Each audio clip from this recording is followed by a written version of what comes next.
Good morning. Thank you so much to the organizers of this conference. I just want to thank you for allowing me to present this patient. I do want to say that prior to coming to this conference, I asked my patient's mother, Elizabeth, for her permission to discuss this case with you, and she was gracious enough in order to allow me to do so. Nevertheless, I have changed their names to protect their privacy as much as possible, as some of the crucial medical details cannot be altered for de-identification purposes. I also want to disclose that I am a pediatric critical care physician and a clinical ethicist. I was this patient's physician. I formed the relationship with Elizabeth and John in this capacity, and because I was first the patient's physician, I did not perform the ethics consult.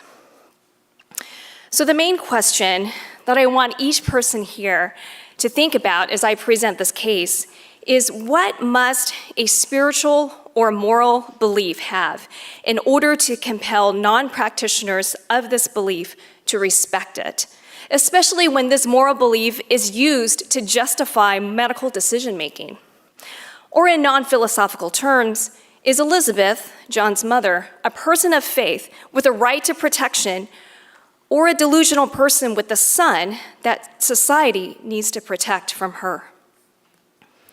John was almost 10 years old when his mother brought him to the pediatrician with complaints of easy bruising and prolonged bleeding from minor cuts.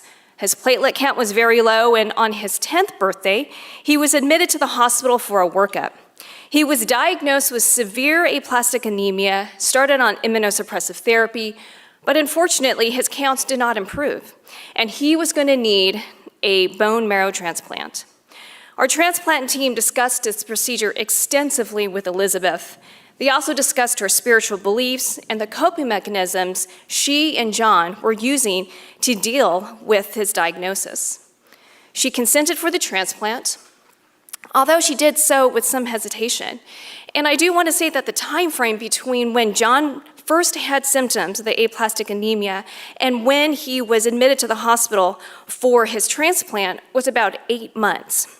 And during these 8 months, John had been admitted multiple times to the hospital for treatment of neutropenic fever and other complications from the pancytopenia. He was also, in between the hospitalizations, visiting the oncology clinic at least once a week in order to monitor his counts and to receive platelet transfusions as needed. This was a drastic change in life for John because he had previously been healthy. It was also a drastic change for Elizabeth, who entered this process quite wary already of the medical establishment. This wariness had been growing for some time prior to John's diagnosis and was exemplified to us as a team by the fact that although John was fully vaccinated, Elizabeth chose not to vaccinate John's 2 younger siblings, even as preparations were underway for John's bone marrow transplant.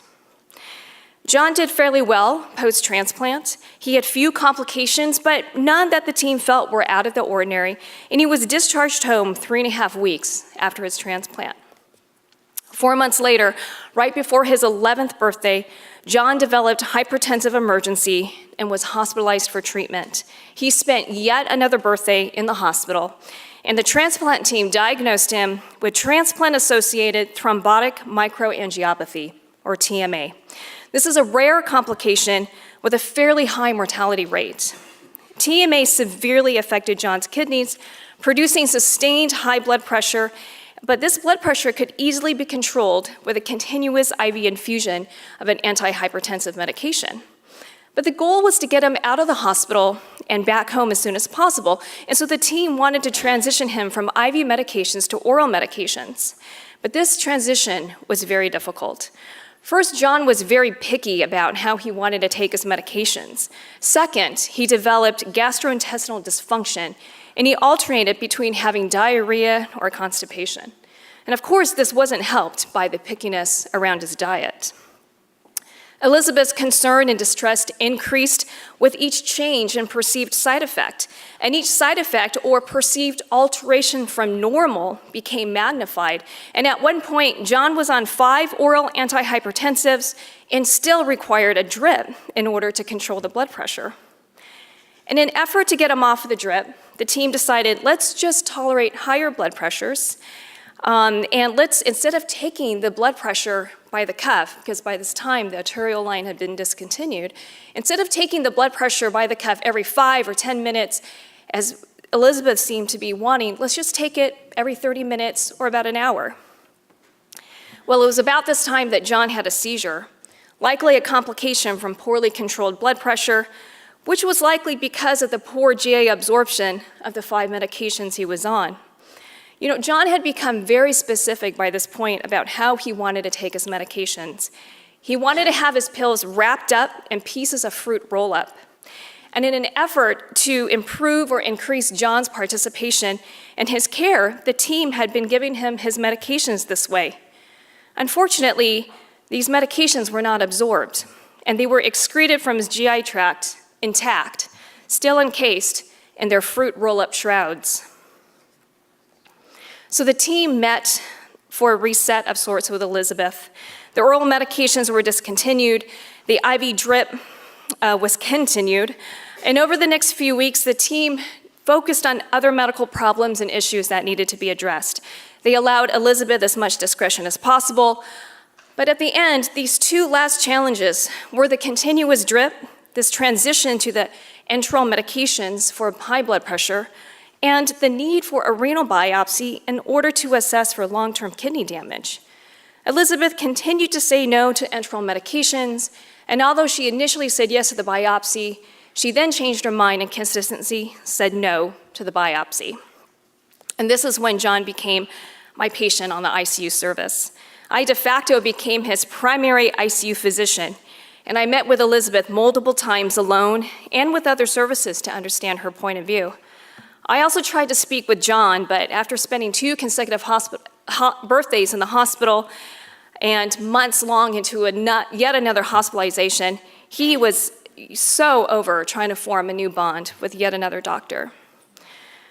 So at one of our first formal multidisciplinary meetings with Elizabeth, she brought a highlighted copy of our institution's Patient Bill of Rights. One major area of concern was respect for her beliefs, she felt.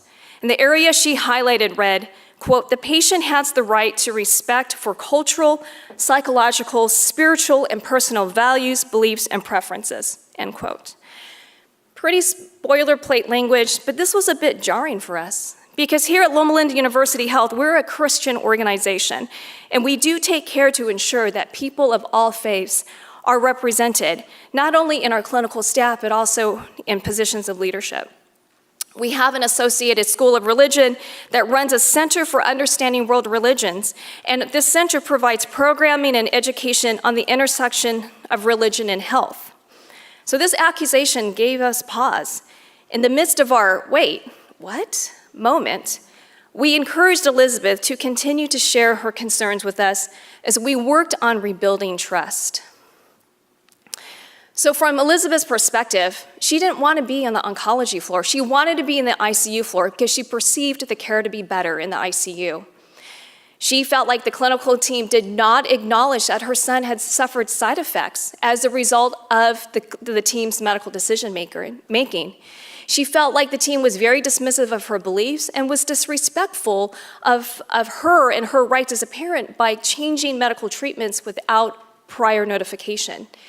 And she also felt that the team did not listen to her concerns about her son's symptoms. From the team's perspective, this patient was on an ICU because of a continuous IV medication. This was not the standard of care that you would give for a patient with hypertensive urgency or emergency. You control the blood pressure, you transition to oral medications, and then you watch the patient and you transfer out of the ICU.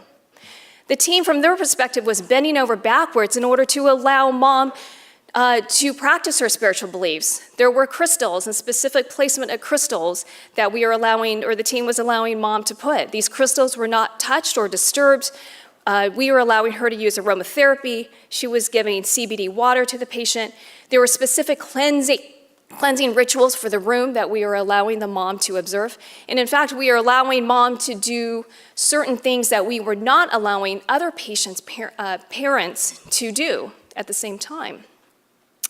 The team also felt that mom was inconsistent in her reasons for refusal of recommended therapy, and they thought that these things that, or the symptoms that the patient was bringing up and that mom felt like we were not listening to John, these symptoms were actually signs of poor coping because of this extended hospitalization.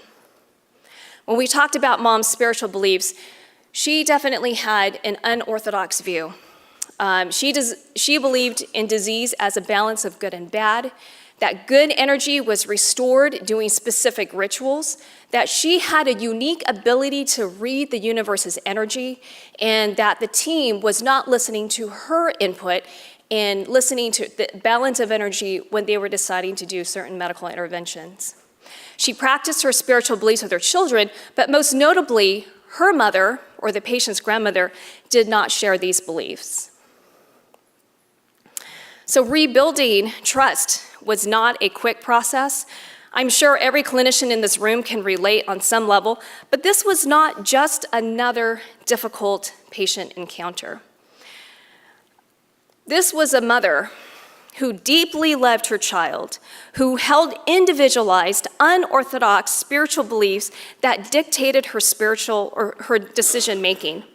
This brought us to ask what it means to respect a patient's or parent's belief system. And we concluded that if we were going to respect a belief system, we would allow that belief system to guide medical decision-making. But then this brought us to another fundamental question of how much moral weight should we give Elizabeth's individualized belief system, something that she practices without the consistent guidance of another person.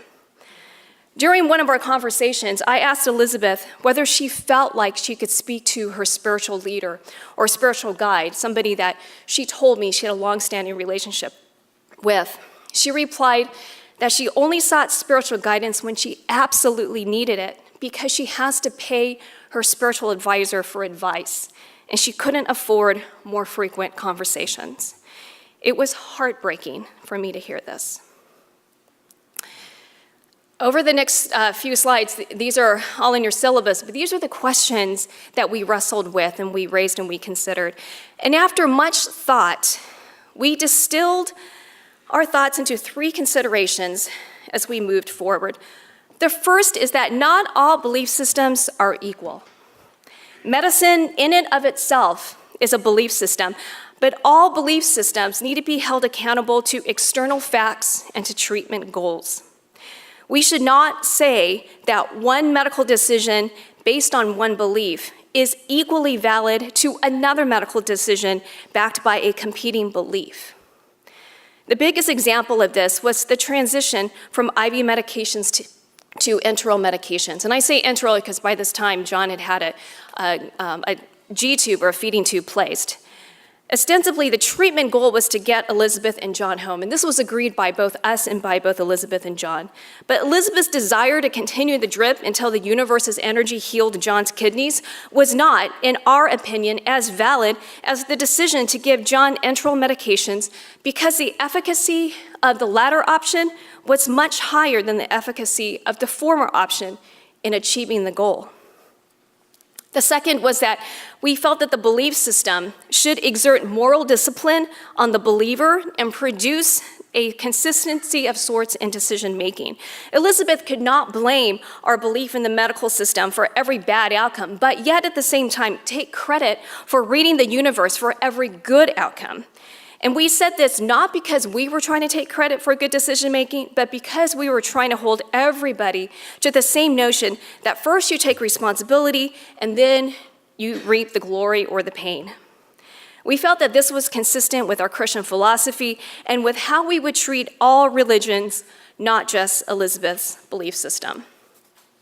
This last consideration was the most difficult for our team and also the most contentious, and it came down to us deciding that Elizabeth's belief system did not nearly have as much moral weight as the belief system of medicine.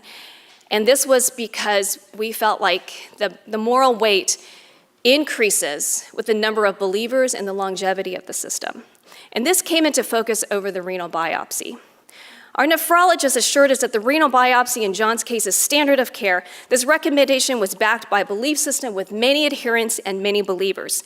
And based on this, we felt that we could not offer what we believed to be the best care for John unless we obtained this biopsy. This was the line in the sand for us, where we would call and involve CPS.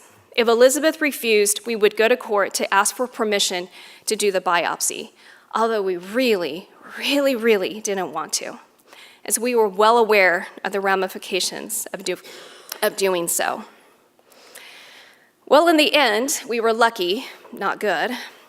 We had always involved other family members in John's care to the extent that Elizabeth would allow us to do so, and Elizabeth's mother just happened to be present when we talked yet again about the renal biopsy.